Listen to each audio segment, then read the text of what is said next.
Okay, I'll make a start. So thanks very much, Rufus.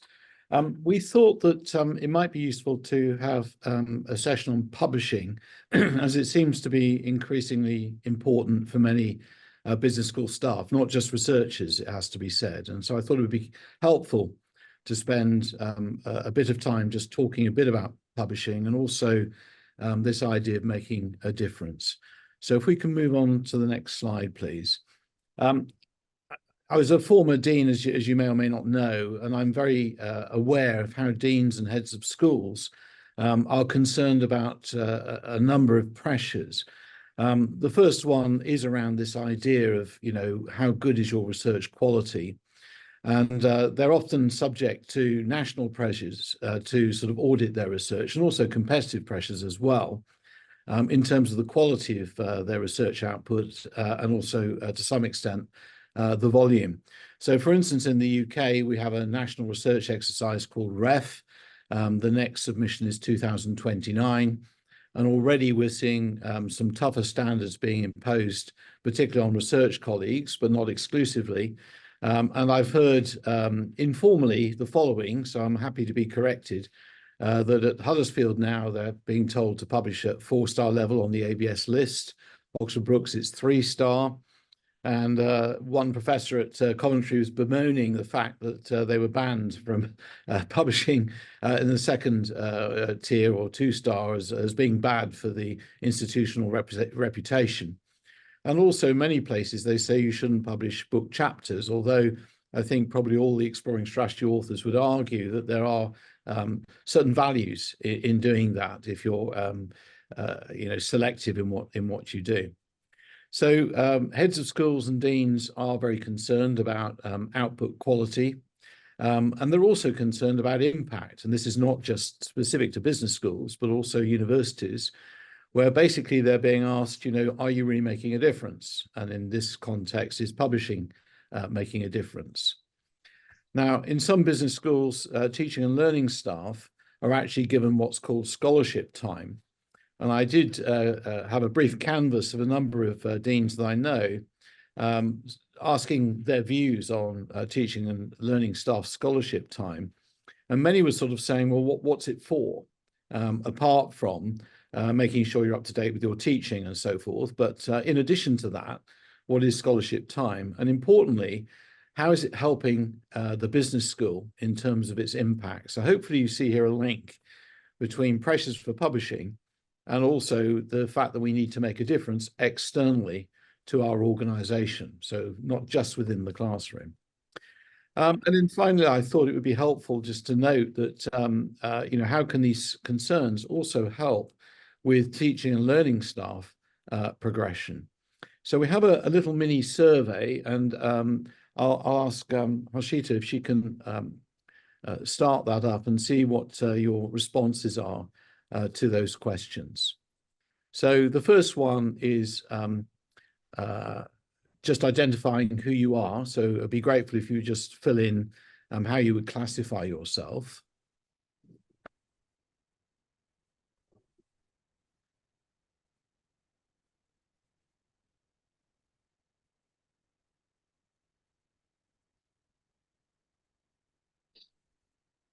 It's like so one person's onto it already. Hopefully it's working for all of you. So are you a researcher or a teacher or PhD student, an administrator, or somebody from industry, or maybe we haven't captured everything, although Clive is telling me it's not working. Duncan, I can see 5 people have filled it in. All 5 questions open up at once. So when you filled the first one, you can just scroll down to go to the question 2. Okay, so people are really getting to grips with it. That's good. So we have 10 now. Yeah, that's great.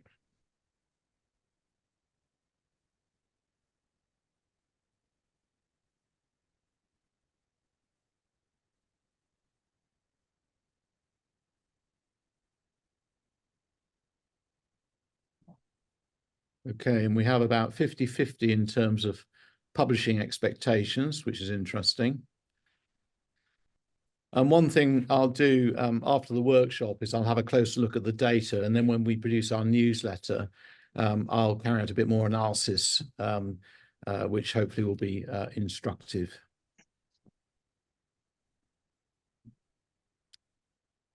So let's have a look.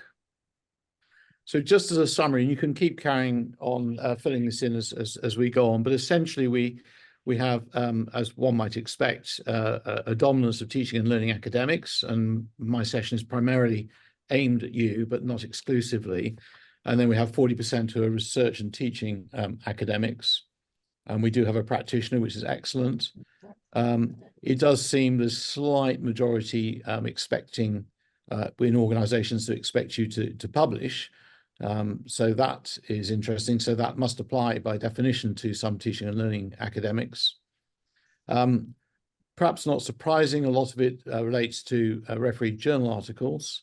But there's also, and good for us, of course, and Jason and his team, that 50% are publishing case studies. So I hope you're talking to Jason. But there are also some other outputs, such as books and blogs and so forth. And the rest are open questions, which I'll have to look at a later period. So thank you for that. Let me go back to the slides, if that's okay, Rufus. So this is aimed at those people who are thinking of publishing in quality journals or early in the process, really just to give you some tips and hints that might be useful. So first one is really, do get involved in the publication process. And this does mean working out what are the relevant journals to your interests.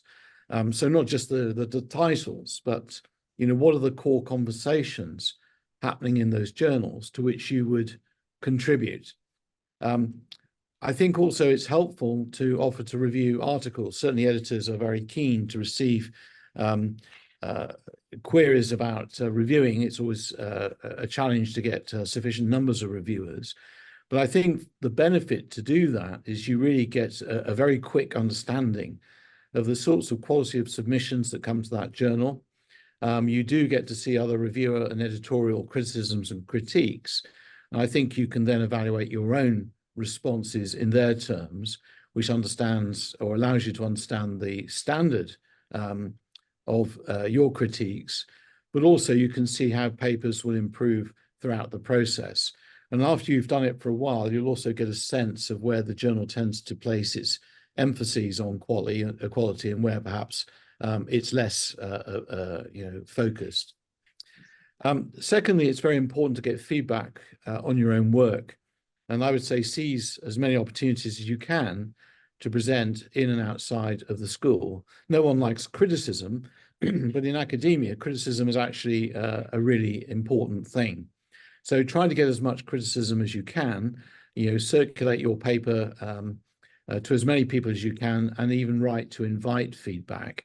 Because essentially what you're trying to do is create a piece of work that will be robust in the face of reviewer comments. I think it's important also to build a social network, and this is where conferences play a very important role. So there you can identify interest groups and be part of paper discussions. So you get to know what people are talking about, you get insights into your specific area of interest, and you can build a network that can also be supportive. You can also volunteer to help organize conference interest groups, again, as a way to getting to know the people who are likely to have shared and common interests with yourself. And also try to identify quality co-authors. This can be very helpful, obviously, in paper formulation, but certainly later in the process of going through quality journals, you often find having a high quality author is incredibly valuable in helping you deal skillfully with reviewer comments. That's not a straightforward process. Next slide, please, Rufus. Okay, the peer-reviewed process when you submit your article. This is not designed to put you off as such. It's showing as an academic about to submit their paper, hoping to get it accepted, and in front of them is a rather formidable group of other academics with an assortment of weapons. And I quite like the Grim Reaper right at the end, just in case you thought you might get through the first few hurdles. And as the cartoon says, most scientists regarded the new streamlined peer review process as quite an improvement. So one hates to think what the previous one was. Having said that, nothing ventured, nothing gained. So in a sense, being part of the process is certainly a learning curve.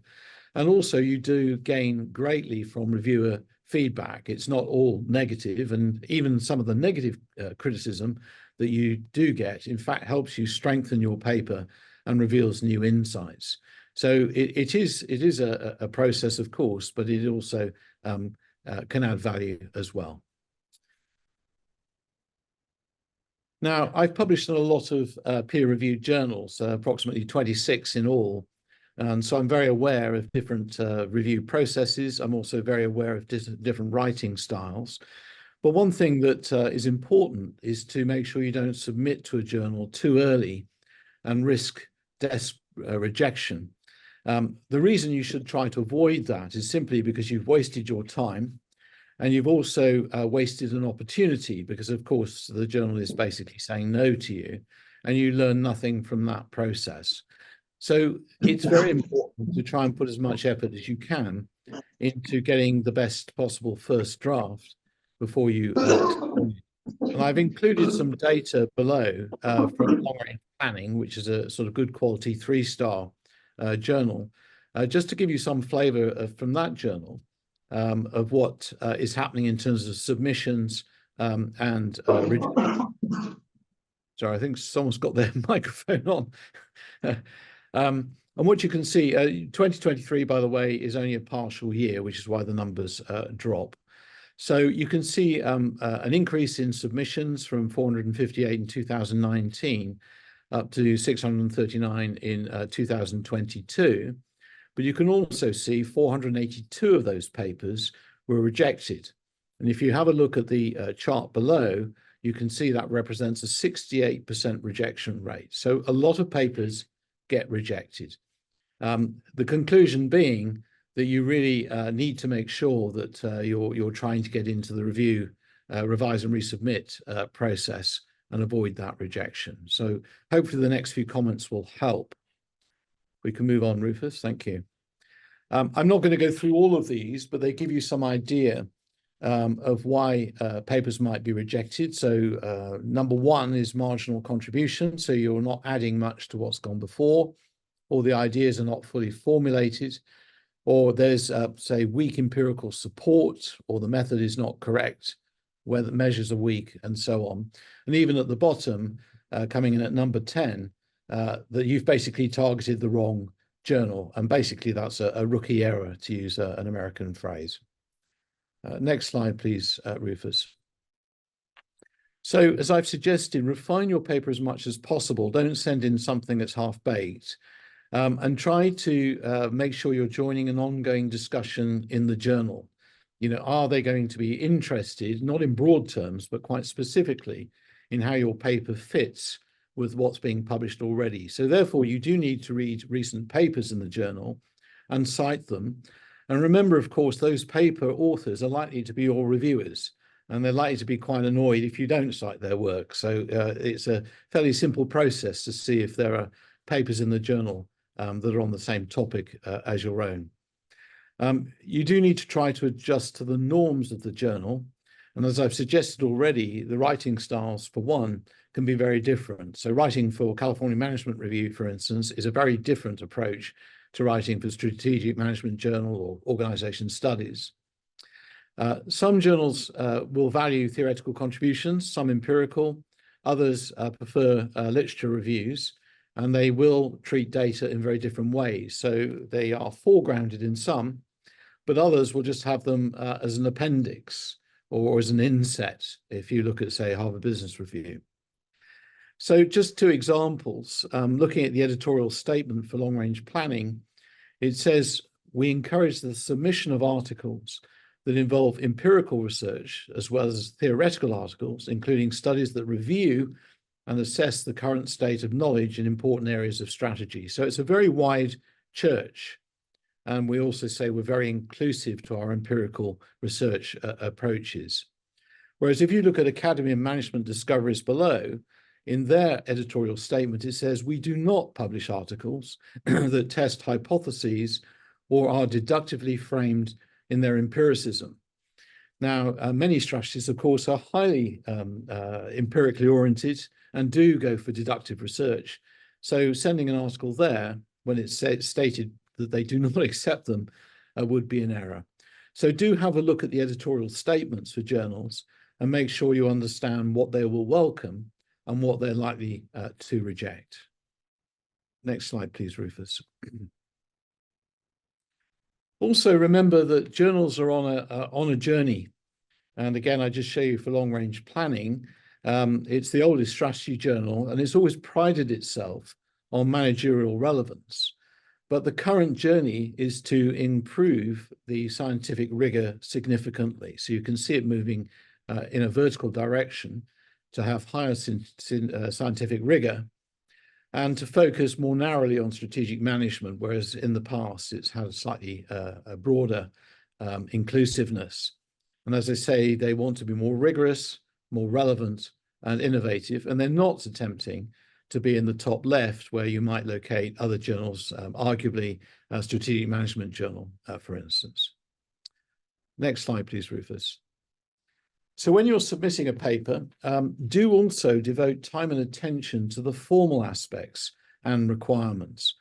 I have to say I was rejected by one American journal because my abstract was 3 words too long, which was gutting. I think now at least the software stops you from submitting if you should stray over the word limit, but it just gives you an idea of how precise they can be in interpreting their own requirements. And if you have any doubt at all, do write and ask for advice from the editor. I hope it's clear also that if you do get a revise and resubmit, it's actually pretty precious. As I say, none of us like criticism. And normally when you read the review letter, you immediately get quite angry because they haven't understood your paper, they come from a crazy perspective, and so on. So my best advice here is whatever you do, cool off. Just put it to one side, do something else for a couple of weeks before you can read it in a more dispassionate and objective way. And try to understand where the reviewers are coming from. Sometimes they do have very interesting insights. They're just not ones that you predicted up front. Try to discuss with colleagues and in forums. So for instance, Strategies Practice as a group run paper writing workshops where they spend significant amounts of time just going through reviewer criticism, which I think is highly formative and very valuable. And also be meticulous in addressing all feedback. When they say to you, address every point blow by blow, that's exactly what they mean. There's nothing more calculated to annoy an editor if you're superficial and somewhat cursory in disregarding the comments that reviewers have made. And also, please do thank editors and reviewers. A lot of them are doing it in a voluntary capacity, and they're generally trying to help. So as I say, try to be nice to them and don't be dismissive. And if you need more extension time, then do just ask. Okay, thank you, Rufus. Journals these days are very focused on their external metrics, so there is impact in certain ways. I just show you this as a record. I'm sure it's the same for other journals. So long-range planning comparing itself with other publications and showing its 5-year impact factor. So this is also an important aspect to getting published, and it might also influence the sort of journal you decide to publish in. Next slide, please, Rufus. So focusing particularly on teachers and learners, on those contracts and how teachers can make a difference. It's not all just about publishing in top journals, although I want to qualify that and come back to that point later on. Outlet is arguably less important than the impact made. And I think it's important to recognize that different publications have different purposes.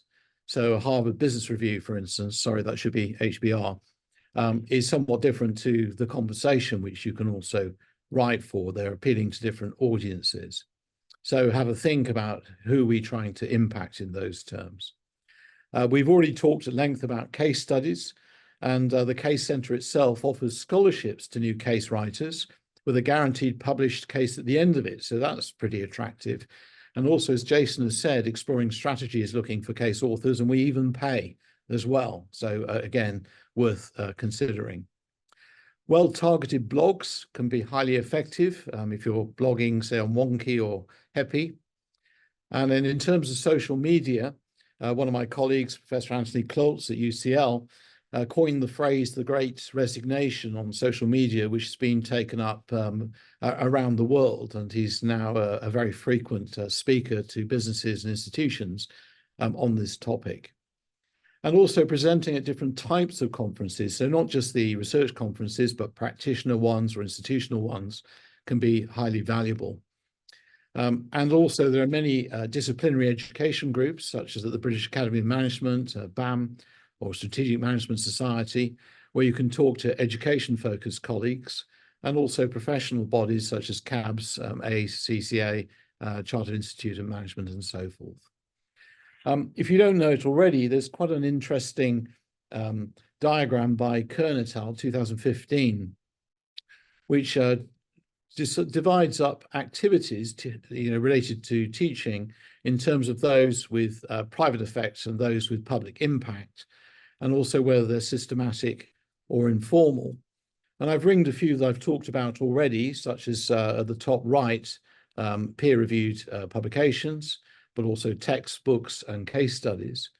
And we might call that the scholarship of teaching and learning. And then on the informal side, one can write for the media, newspapers, magazines, and so forth, or blogs, and perhaps sharing about teaching. So this is to give some ideas about how you have an impact externally. Thank you, Rufus. So finally then, how do we square the circle of what your institution is probably looking for, and also what you may be looking for your careers? Well, I think it's fair to say that the vast majority of universities and business schools are under pressure to show that they're relevant and that they can demonstrate impact in various ways. And we have national assessment frameworks like REF and accrediting bodies like AACSB and EQUIS and so forth, which are looking increasingly at how academics spend their time, if you like, scholarship time. And in terms of demonstrating impact, whilst there is a focus on top journals, there are other indicators of impact which I list below, such as serving on company boards, participating in professional events, being a consultant, working in professional associations, and delivering executive education. So these are also impactful. And we're also beginning to see alternative ways of publishing as increasingly valued. So things like blogs, social media tools, business magazines, policy papers, textbook, casebooks, and so on. So these are also being collected, if you like, as indicators of impact. And that gives teaching and learning colleagues a wide array of opportunities, I think, to publish. But I've also seen quite a lot of promotion criteria for business schools around the country. And in terms of teaching and learning colleagues who want to become professors, often those latter stages tend to be about being widely recognized as an expert beyond your own organization. And although the rules are less clear than for research colleagues, I think here publishing really can make the difference. It's uniquely your own work. It establishes your personal expertise, and also helpful in the classroom as well, gives you authority and can lead to consulting and exec ed. So I think publishing can really make a difference. I think it is fair to say that quality journals really are a quality stamp, and publishing itself is a currency for academics to get a job elsewhere, particularly if you don't like your dean. Thank you very much.